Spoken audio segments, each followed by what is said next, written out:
Assalamualaikum guys, halo. Ketemu lagi bersama saya Dewi di sini. Saya akan menceritakan kisah horor yang berjudul Lelembut Pengantar Emas. Bagi kalian yang sudah mendengarkan, saya ucapkan terima kasih, dan jika berkenan tolong di subscribe, like, dan share ya, agar saya lebih semangat lagi untuk menceritakan kisah horor lainnya. Oke, mari kita mulai. Kan aku sudah capek hidup seperti ini. Lihat anak-anak kita, Amin, Wisnu, dan Asih terlantar seperti ini. Jangankan untuk sekolah, sekedar suap nasi pun hanya mimpi di siang bolong, celoteh Lastri kepada suaminya Darman. Darman hanya terdiam membisu mendengar celoteh dan keluh kesah dari istrinya Lastri. Lamunannya kosong menatap tanah di depan rumahnya. Hatinya remuk, hancur, kecewa, marah dengan keadaan yang sangat miskin kala itu. Assalamualaikum Kang Darman. Seorang memberi salam kepada Kang Darman. Dialah Kang Soleh, teman seperjuangan Kang Darman, teman kecil dan teman berbagi keluh dan kesah, juga hidup dengan sama persis dengan keadaan hidup Darman. Waalaikumsalam Leh, jawab Kang Darman. Seketika lamunannya pecah saat Kang Soleh menyapa Kang Darman. Kang Soleh datang ke rumah Kang Darman dengan membawa maksud. Kala itu Kang Soleh hendak mengajak Kang Darman untuk bekerja memecah batu di bukit belakang kampung mereka. Ya, Kang Darman hanyalah seorang miskin dengan pekerjaan yang adanya, yaitu serabutan. Sehari-hari Kang Darman hanya bekerja dari orang-orang menyuruhnya untuk membantu kebutuhan tetangganya. Tak ada pekerja tetap yang dimiliki oleh Kang Darman. Tak lebih baik dari Kang Darman, Kang Soleh pun memiliki keadaan yang hampir sama dengan Kang Darman. Mereka berdua layaknya seperti dua kawan dalam keadaan miskin. Singkat cerita, mereka berdua berangkat bersama menuju rumah Juragan Wadi, pemilik tambang batu di kampung mereka, dengan niat untuk bekerja sebagai tukang potong batu di sana.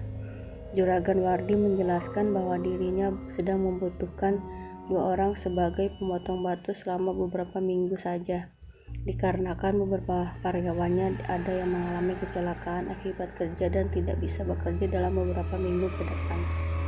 Kang Darman dan Kang Soleh pun kini mulai bekerja menggantikan karyawan yang sakit untuk beberapa waktu ke depan.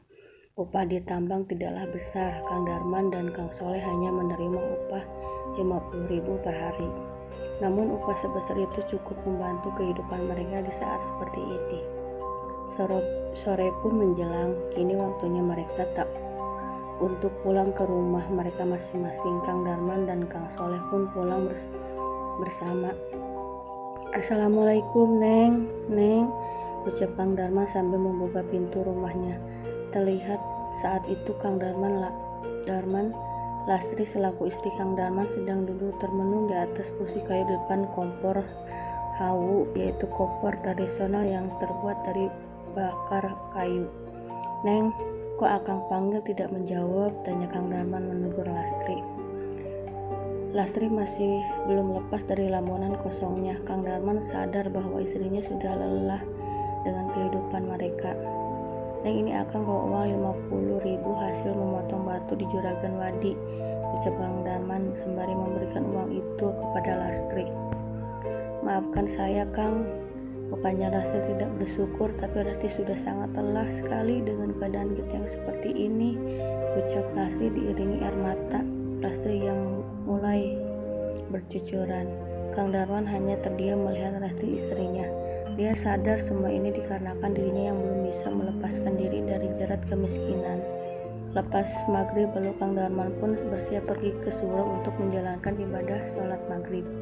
Kang Darman memang seseorang yang cukup taat untuk beribadah. Setelah beberapa waktu berlalu dan sholat isya sudah dijalankan, kemudian Kang Darman pun lanjut pulang. Dari arah surau menuju rumah memang cukup memakan waktu, karena letak rumah Kang Darman yang tinggal di daerah dekat kaki bukit, dan itu pun milik perhutani, yang kapan saja perhutani mau rumah Kang Darman bisa saja langsung digusur.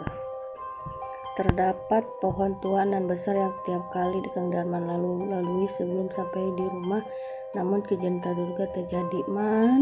Darman, Ik.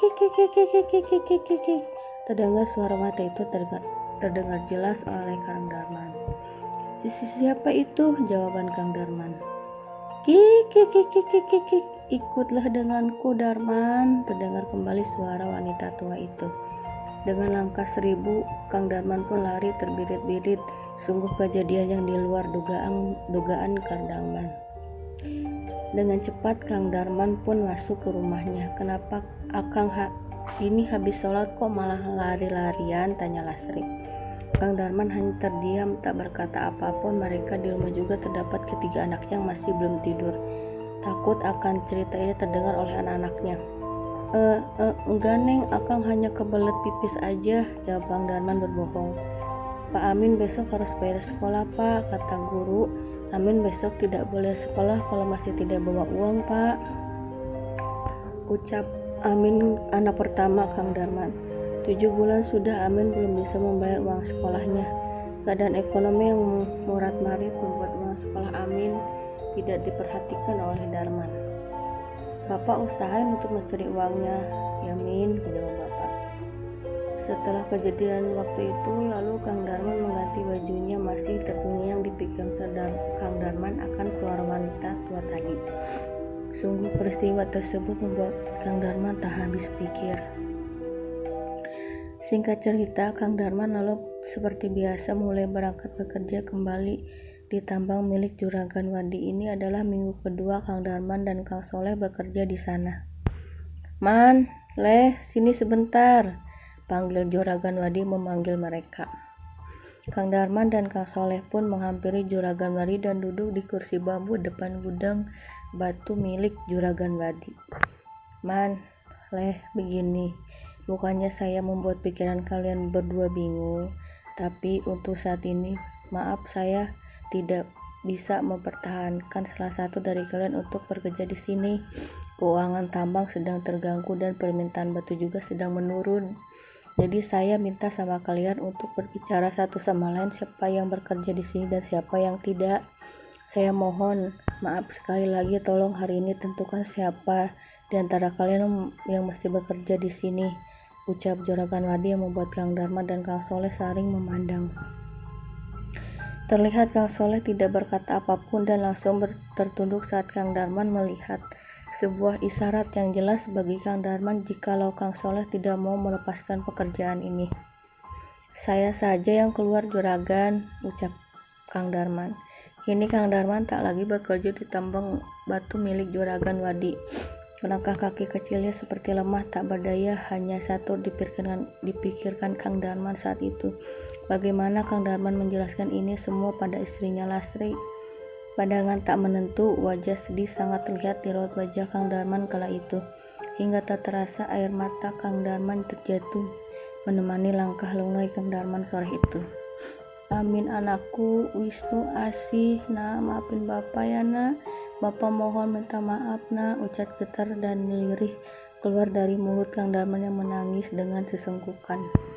Hingga waktu maghrib Kang Darman belum berani pulang ke rumahnya. Rasa takut, kecewa dan marah semua bercampur aduk menjadi satu dan azan maghrib pun berkumandang. Kang Darman masih terdiam dengan tatapan kosongnya saat azan masih berkumandang. Hingga datanglah seorang tetangga Kang Darman yang bernama Kang Ajo menegur. Kang Darman, kenapa malah melamun? Cepat ambil wudhu, azan dah mulai beres, tegur Kang Ajo mengagetkan Kang Darman. Iya Jo, jawab Kang Darman sedikit kaget. Kemudian Kang Darman pun segera mengambil wudhu untuk mengerjakan sholat maghrib.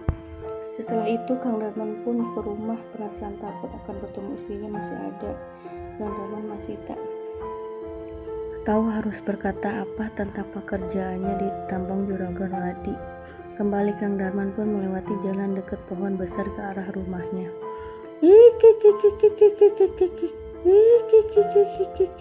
Kembali suara wanita itu terdengar oleh Kang Darman. Darman, kamu tidak bisa berpaling dari takdirmu, Darman. Suara itu membuat Kang Darman kembali ketakutan. Sontak hal itu membuat Kang Darman kembali lari berbirit-birit. Namun kali ini suara tersebut semakin frontal. Kang Darman merasa. Kamu tidak akan bisa lari dariku, Darman. Suara itu semakin terdengar jelas oleh Kang Darman, dan lalu ia pun berlari dengan sekencang mungkin. Hingga tibanya Kang Darman di depan rumahnya, keringat dingin keluar dari seluruh tubuh Kang Darman.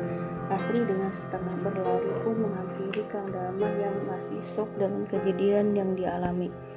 "Kenapa, Kang ini? Apa yang terjadi, Kang?" tanya Lastri keheranan. Kang Darman masih terdiam dengan napas yang masih tengah-engah tanpa menghiraukan Lastri, istrinya. Tak ada kata yang keluar satupun dari Kang Darman. Sambil membawa segelas air, Lastri pun memberikan kepada Kang Darman. Beberapa hari kemudian, Kang Darman kembali mencari pekerjaan. Selain uang sekolah yang harus Kang Darman bayar, kebutuhan sehari-hari pun kini sudah habis tanpa misakan satu butir beras pun.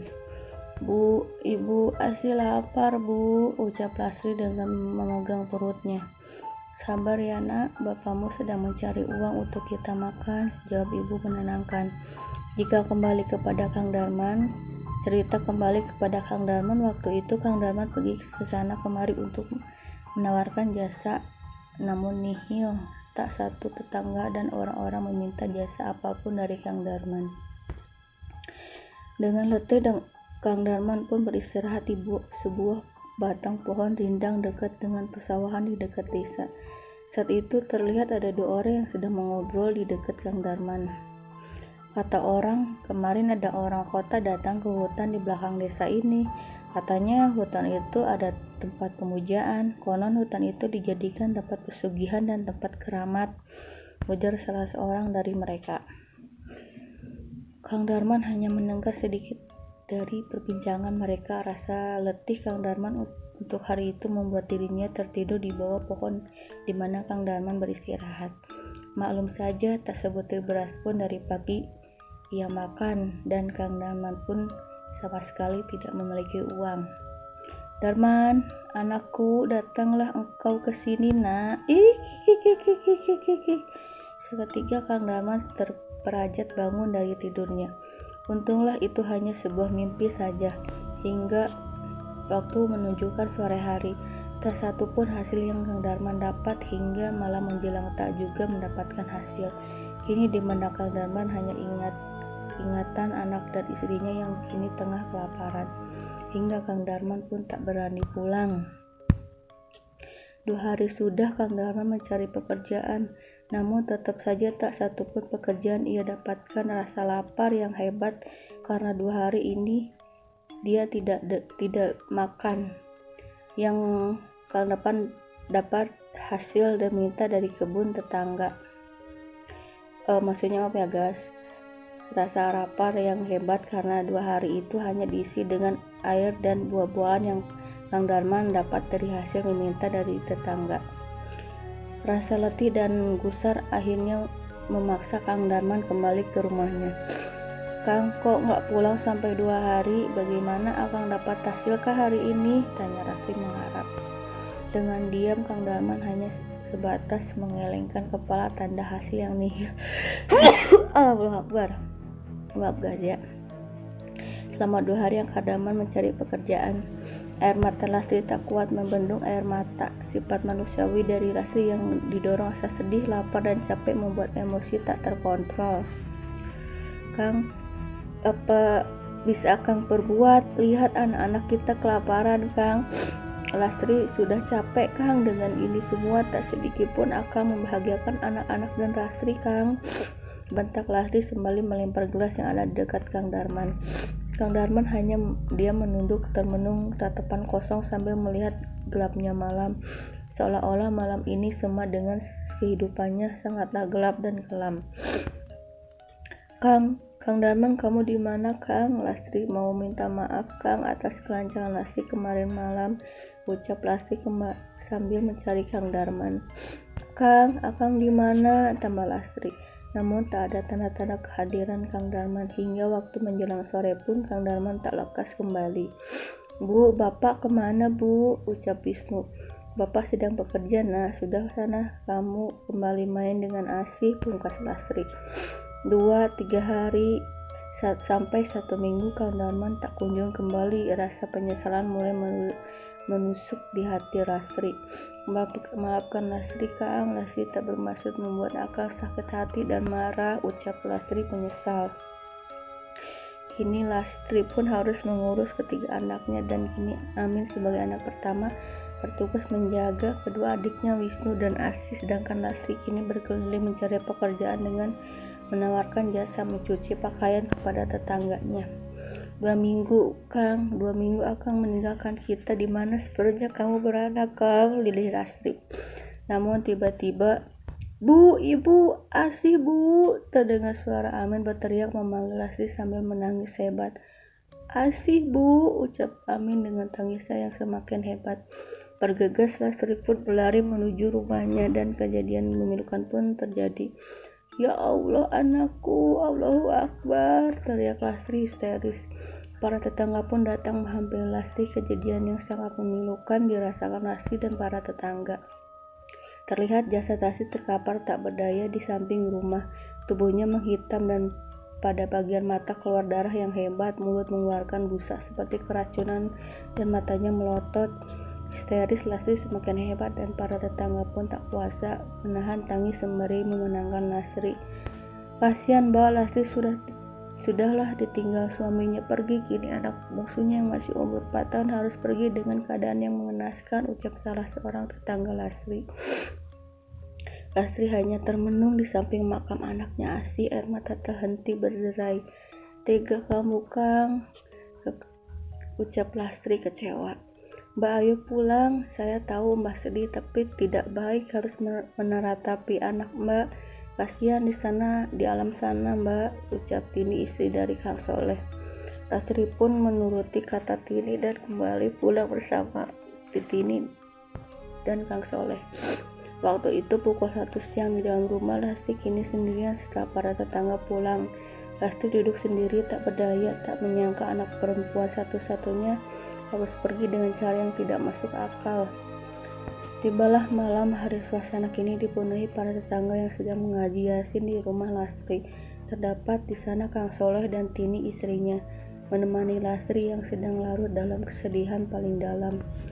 Allahu Akbar, teriak salah satu tetangga Lastri sangat keras terdengar di luar sana. Beberapa orang mulai berlari keluar dan tak lupa Lastri pun ikut bergegas berkeluar bersama Tini dan Kang Soleh. Semua mata orang-orang kini tertuju kepadanya. Kang Darman. Oke guys, bersambung dulu ya yang kisah ini, nanti saya lanjut di part kedua. Dan maaf ya guys ya, di tengah-tengah tadi saya sempat bersin soalnya nggak kuat, kayaknya lagi agak sedikit gak enak badan. Tolong dimaklumi ya guys ya. Dan terima kasih sudah mendengarkan cerita saya, dan jika berkenan tolong di subscribe, like, dan share ya guys, supaya saya bisa belajar lebih baik lagi untuk menceritakan kisahnya dan supaya bisa menceritakan kisah lainnya. Oke, terima kasih ya guys. Assalamualaikum.